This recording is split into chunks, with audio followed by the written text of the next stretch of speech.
በጋዜጠኛ ያየሰው ሽመልስና በአበበ ባዩ ባለቤትነት የሚተዳደረው እንዲሁም ላለፉት ዓመታት የኢትዮጵያን መንግስት አጣብቂኝ ውስጥ ለመክተት ሲሰራ የቆየው ኢትዮ ፎረም የዩቲዩብ ቻናልና የመገናኛ ብዙሃን መድረክ ላለፉት 2 ቀናት ስርጭቱ ሙሉ በሙሉ ማቋረጡ ተሰማ። የጣቢያው መቋረጥ ከፈረንሳይ መንግስት ውሳኔ ጋር ተያይዞ በህግ መዘጋቱ በመንግስት ደጋፊዎች ዘንድ በሰፊው እየተዘገበ ይገኛል። የኢትዮ ፎረም ዋና መስራችና አዘጋጅ ሆነው ያየሰው ሽመልስ ከደብረ ማርቆስ ዩኒቨርሲቲ በስነ ጽሁፍ እንደተመረቀ ይነገራል። የኢትዮጵያ የሚዲያ ኢንዱስትሪ ውስጥም ረጅም የሥራ ቆይታ ነበረው። ከዓመታት በፊት በኢትዮጵያ ሬዲዮ ለበርካታ ዓመታት ካገለገለ በኋላ ወደ ፋና ብሮድካስቲንግ ኮርፖሬት በማምራት የጋዜጠኝነት ስራውን ቀጥሏል። ከፋና በኋላ በኤኤንኤን ቴሌቪዥን ውስጥ ተቀጥሮ በሚሰራበት ጊዜ ከአሁኑ ጠቅላይ ሚኒስትር አብይ አህመድ አሊ ጋር መጋጨት እንደጀመረ ይታወሳል። ከኤኤንኤን መልቀቁን ተከትሎ እንደ ናሁ ቴሌቪዥንና አርትስ ቴሌቪዥን ባሉ ተቋማት ውስጥ ተንቀሳቅሶ ለመስራት ቢሞክርም የፈለገውን ያህል የተረጋጋና የሰመረ ስራ ማግኘት ሳይችል ቀርቷል። ከተለያዩ የግል ሚዲያ ተቋማት ጋር በነበረው አለመግባባትና ፍላጎቱን ማግኘት ባለመቻሉ ኢትዮ ፎረም የተሰኘውን አማራጭ መገናኛ ብዙሃን አቋቁሟል። ጋዜጠኛው ከተለያዩ አካላት ጋር በነበረው ውዝግብ ሳቢያ በተለያየ ጊዜ በሰጠው መግለጫ ለ7 ጊዜ ያህል መታሰሩንና በእስር ቤት ውስጥ ከፍተኛ መከራና ሰቆቃ ማስተናገዱን ሲገልጽ ቆይቷል። ከእስርና ከእንግልት በኋላ ወደ ፈረንሳይ ሀገር ያቀናው ያየሰው ሽመልስ በ2015 ዓ.ም ልክ ከዛሬ 3 ዓመት በፊት ማለት ነው ጣቢያውን እንደገና በማዋቀር ስራውን ጀምሯል። ጣቢያው እንደገና ስራ ከጀመረበት ጊዜ አንስቶ ላለፉት 3 ዓመታት ያህል አንድም ቀን ሳያቋርጥ በጠቅላይ ሚኒስትር አብይ አህመድና በመንግስታቸው ላይ ከፍተኛ የሆነ የተቃውሞ ዘመቻ ሲያካሂድ ቆይቷል። ይሁን እንጂ ላለፉት 2 ቀናት ኢትዮ ፎረም መረጃዎችን የሚያሰራጭበት የዩቲዩብ ቻናል አገልግሎት መስጠት አቁሟል። የጣቢያው መዘጋት ከፈረንሳይ መንግስት ውሳኔ ጋር የተያያዘ መሆኑና የሐሰት የፕሮፓጋንዳ ዘመቻው ማብቃቱ በበርካታ ወገኖች ዘንድ በደስታ እየተገለጸ ይገኛል። የጣቢያው ባለቤቶች እስካሁን ድረስ ስለዚህ እገዳ ወይም መቋረጥ በይፋ የሰጡት አዲስ መግለጫ የለም። ወደ ሌላ የመዘጋት ዜና እናልፋለን። የኢትዮጵያ መገናኛ ብዙሃን ባለስልጣን የጄኤፍኤም 106.7 ሬዲዮ ጣቢያ ብሮድካስት ስርጭት ከሐምሌ 1 ቀን 2018 ዓ.ም ጀምሮ ለሚቀጥሉ 6 ወራት ሙሉ በሙሉ እንዲታገድ መወሰኑን አስታውቋል።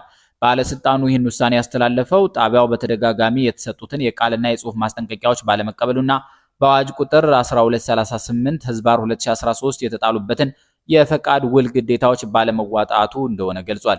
ባለስልጣኑ ባደረገው የይዘት ክትትልና የአካል ኢንስፔክሽን ምልከታ ጣቢያው በህግ የተጣለበትን የሀገራዊ ይዘት ሽፋን አለማካተቱን፣ ህዝብን የሚያስተምሩና የሚያዝናኑ ፕሮግራሞችን ከማቅረብ መቆጠቡን እንዲሁም ለሀገራዊ ሴቶችና ለፖለቲካ ኢኮኖሚያዊ እድገት አስተዋጽኦ የማድረግ ግዴታውን አለመወጣቱን አረጋግጧል። በውሳኔው መሰረት የኢትዮጵያ ኮሚኒኬሽን ባለስልጣንም ጣቢያው የተመደበለትን 106.7 የተሰኘ የሬዲዮ ሞገድ በእግዱ ወቅት እንዳይጠቀም ማሳሰቢያ የሰጠ ሲሆን ጣቢያው ለህግ ተገዥ በመሆን ስርጭቱን በአስቸኳይ እንዲያቆም ታዟል። ውሳኔው በባለስልጣኑ በኩል የአስተዳደርና የህግ ግዴታዎችን ባለመወጣት የተመካኘ ቢሆንም በሌላ በኩል ለምን የቴዲ አፍሮ ሙዚቃ ታጫውታላችሁ በሚል በመንግስት ትዕዛዝ የተወሰደ የፖለቲካ ሳንሱር እርምጃ ነው የሚሉ ከባድ ወንጀላዎችን አስከትሏል።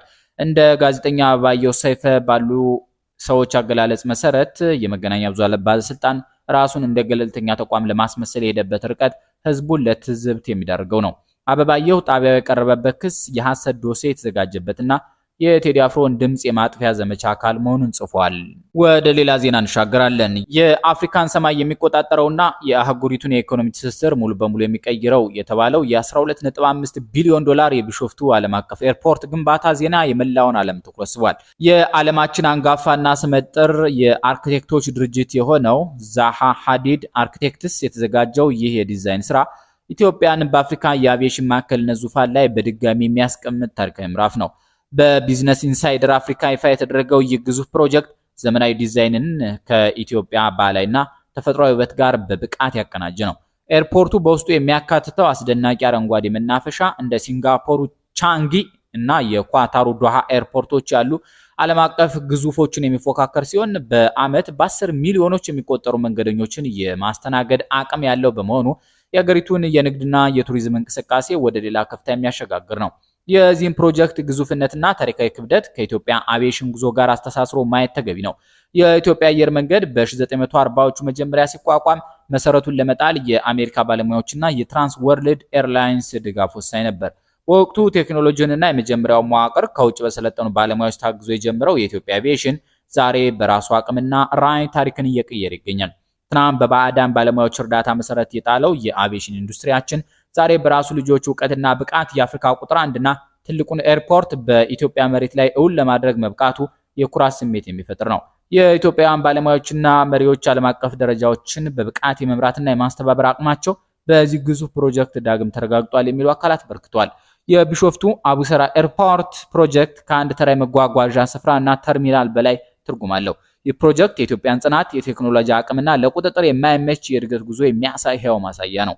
ከ1940ዎቹ የመነሻ ምዕራፍ ተነስተው ዛሬ ዓለምን በአቪዬሽን ጥበብና በዘመናዊ ዲዛይን የሚፈታተኑ ከፍታ ላይ መድረሳችን የትውልዱ ትልቅ ድል በመሆኑ የኢትዮጵያ በአፍሪካ ሰማይ ላይ ያላት አሸናፊነት ዛሬም በድምቀት ቀጥሏል። ከኢትዮ ስቲል ለዛሬ ሐምሌ 17 ቀን 2018 ዓ.ም የተዘጋጁ አነጋጋሪና አወዛጋቢ ዜናዎች የተሰሙት ነበሩ።